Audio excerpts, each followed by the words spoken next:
I want to thank you for joining and for supporting us. Yeah, because apparently his selling point today is what we do is we argue. We made it out to our first flea market of the year. Check us out.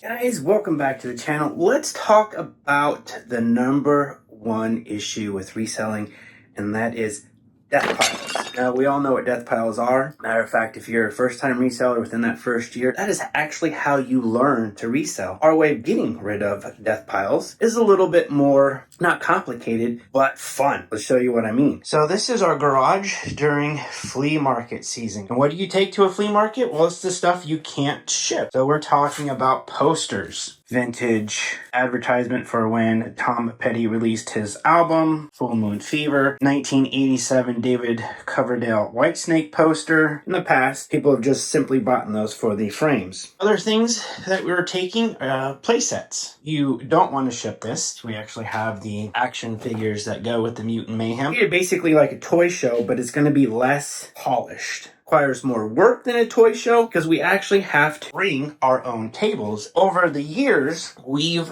actually accumulated our own set of tables. And the trick is, guys, load up everything in the truck the night before, and that way when we wake up in the morning, we're gone. Thanks to my wife for all of her help too.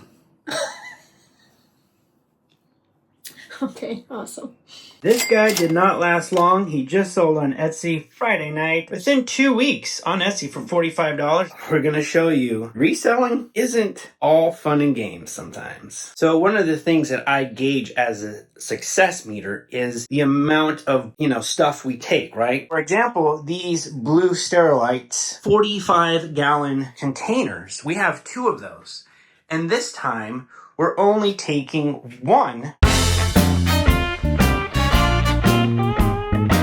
Don't be afraid to bring a little bit higher end stuff, and I try to appeal to a wide variety of people, men, women, kids, and older to younger, right? Not that we want to ever speak ill of Mega Bloks, but this Mega Bloks Dragon sold for $24.99 on eBay. This lime green gecko Webkins, and also the lion, which is right here. This is a repeat customer. This is like generation 1. This is I guess, 2nd gen, where they made them a little bit hairier, but people don't really seem to like these as much. She picked up these 2 plush, paid on Venmo already for $40. So the best ones to look out for are the household pets, the dog, the cats, farm animals, a cow. I've sold a cow, Holstein cow, for $80 with tag, and that is very important with any of these Webkins, is you must always have the tag if you want to get the, most value out of it.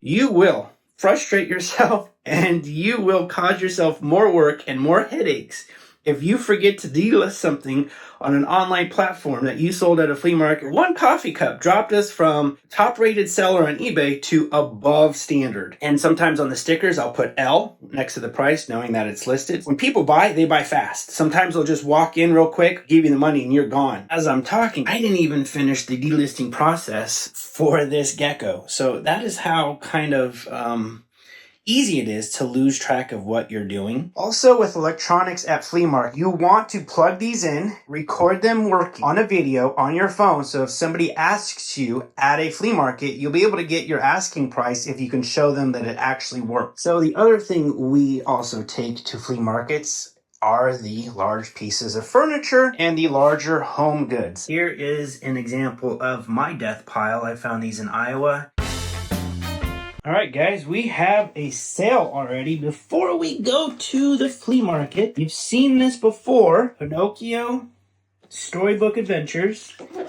with this clear case Betamax, excellent condition. Well, we can take this price tag off because it just sold on eBay for $69.99 and is going to Saudi Arabia through eBay's global international program. eBay guarantees this. I send it, anything goes wrong, I still get paid. The buyer also gets their money back. So eBay takes responsibility for it. All I have to do is get it to their center, which I think is in Illinois. So we have a very colorful booth.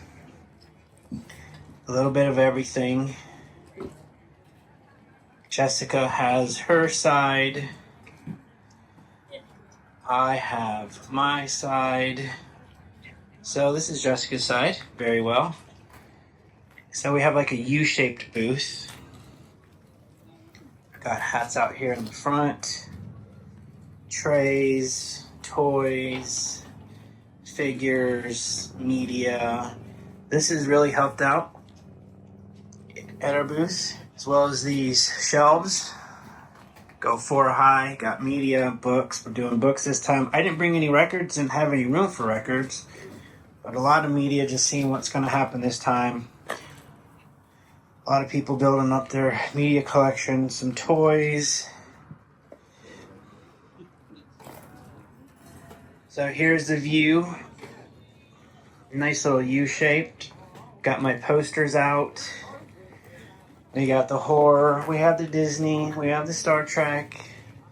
And so, you know, it's just a nice little quick walk around all the way. Got the dinosaurs out using the bed of the truck. Really happy how this is set up. We get this U-shape and people always walk through it from beginning to end. Like I've said before, you know, the older people come out early and we're not so much catering to the older crowd. No disrespect. It's just our sales start to pick up around 10 to 2. And we really make a lot of sales last hour. People who buy our stuff are still sleeping. I mean, they're not coming out here when it's freaking cold. Also, this affords us the opportunity where Jessica goes and she checks out all the other booths, and sometimes we pick up some good stuff, sometimes we don't. And so this looks a little bit more of a smaller flea market. We'll give you an overview.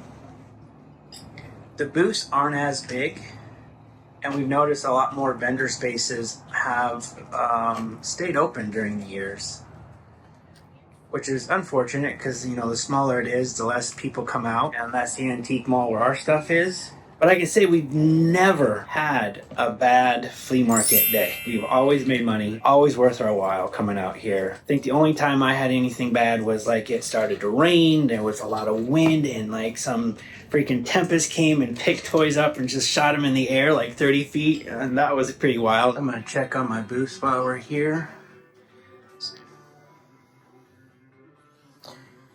Sold some stuff down here, sold a couple pieces here. Still got some good presentation going on, so I'm gonna leave it. I mean, guys, if you're gonna pay storage for stuff, might as well put a price tag on it and do it at an antique mall, cheaper rates, and you know, you'll sell stuff. Buddy's booth here.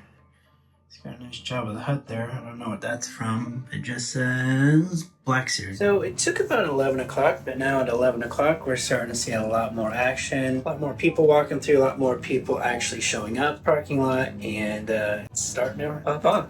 Woo! So I just picked up a brand new inbox. Brand new inbox, guys. $30 down to 20. Picked it up for 20, so I'm pretty happy. Whew. Okay, guys, so we are officially on the way home at 2:45, and again, it was that 11 to 2 rush that really, you know, made it worth the while. And that is the absolute most frustrating part, is you get there at 6 and you gotta wait 4 to 5 hours before, you know, the stuff that we sell starts selling. 100% of what we sold today was dead pile, and it feels so good. What's up, Cranky Pants? Let's get a little closer so people think we actually like each other. Not the stories you've been telling today. You were a peach. Thank you. So it was one of our lowest totals in a flea market, but still better than what we could have done today, period, right? Minus maybe a garage sale, which also then leads into the next step that you could take if you needed to manage a bigger death pile, and that is follow up a flea market with a garage sale. We've done that. We have done that. We've done that. And we've actually made just as much money at a garage sale the very next week as we did at the flea market. That's what we did last March, our last flea market of the season. Last March, the following weekend, I did more because last March we made $330 at our flea market, and that was the last one of the season. And today was even worse, $197. $197. Well, it was a little bit higher, but I spent $20 on that brand new in box DVD VCR combo, which is probably going to net me $100. Some quick thoughts. I had fun from the 11 to 2 period. Again, there's just something about this flea market where from setup to 10, which is about 3-4 hours, you're just not doing anything. I don't think he had Except fun sourcing. until he only had fun at from 1 to 2 or 1 to 1:30. So let's put this into context. Our flea market is probably the second smallest of all the flea markets. You go across the street to the next antique mall and they have a waiting list for vendors at that antique mall, whereas we have probably about 10 to 15 open spots at our flea market, which doesn't bring in a giant crowd. So we're fighting We don't against have any open spots. I looked today. Everything's taken. But then again, our snowbirds are back, so everyone's filling the spots. Yeah, but there was still like 10 to 15 open spots. Oh, you're talking about the parking spots, not the spots inside the mall. Well, there were still open spots inside the mall too, but that's not what I was talking about. We're talking flea market, not the antique mall. Welcome to the conversation, dear. So, when you don't have that kind of turnout for vendors, you don't have that kind of turnout for buyers, right? And we kind of suffer from that, which is why we kind of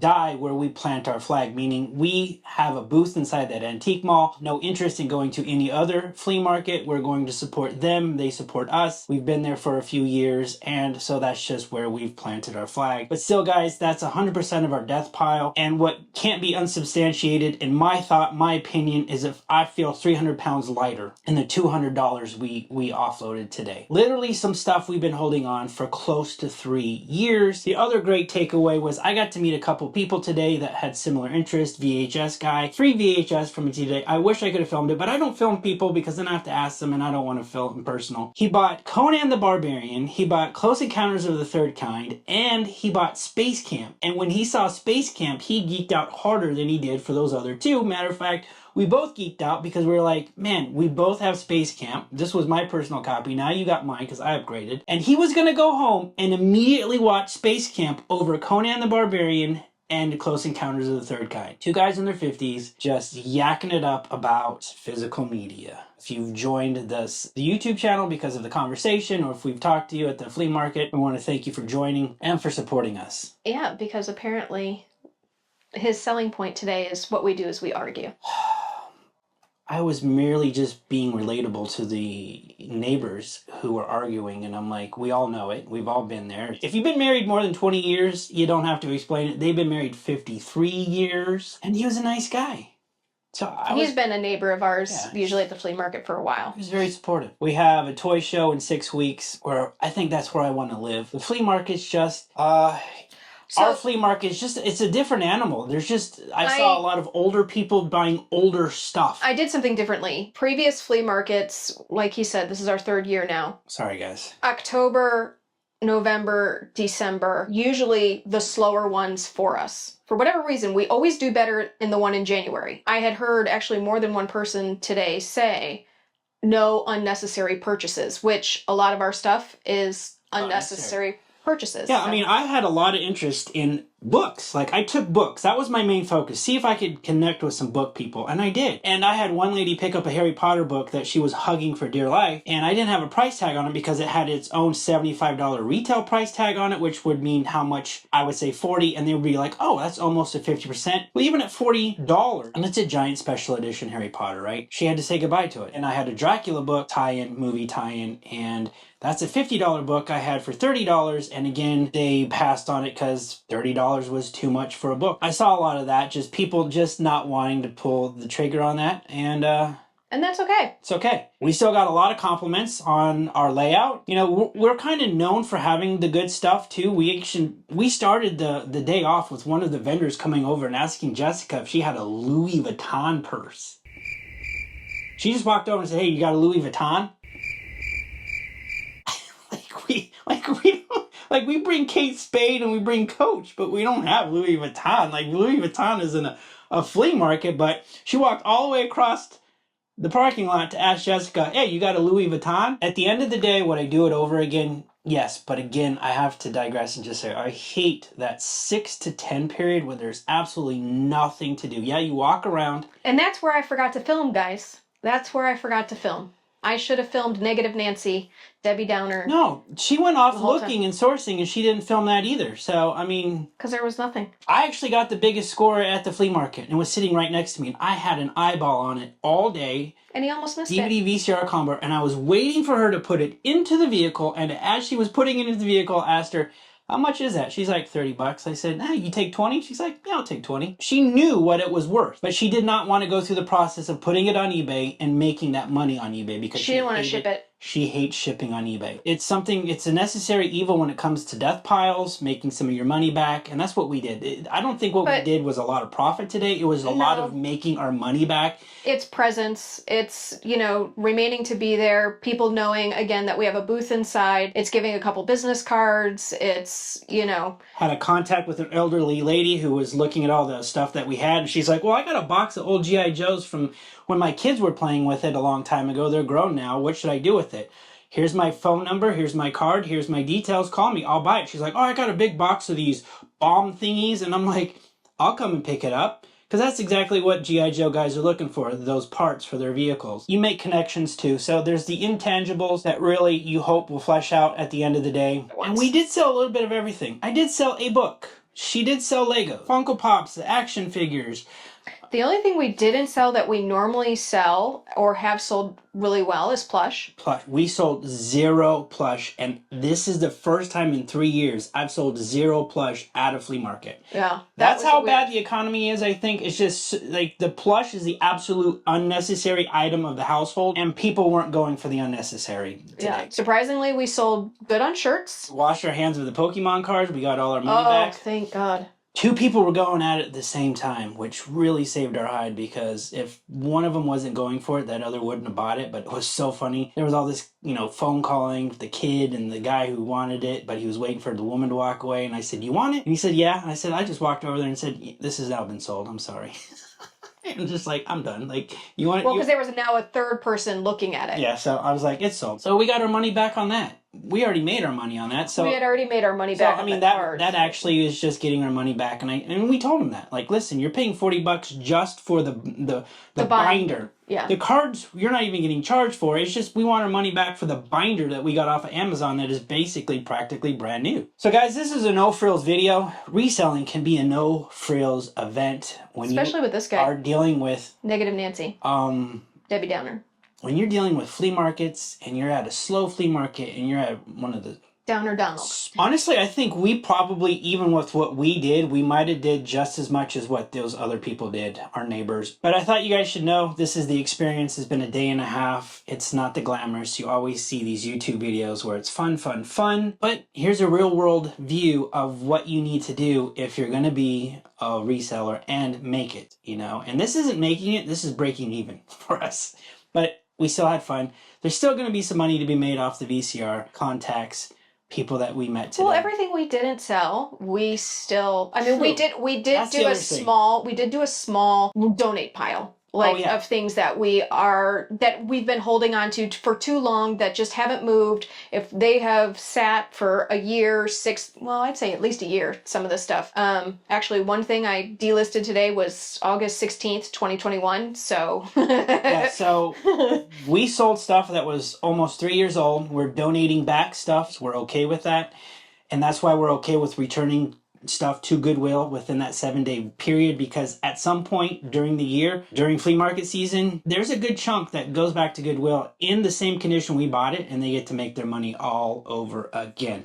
All right, so it's been 15 minutes of us blubbering, 2 old people just wanting to... Excuse you, I'm not old. Yeah, we're old. You are. We were the youngest people there today. We're old.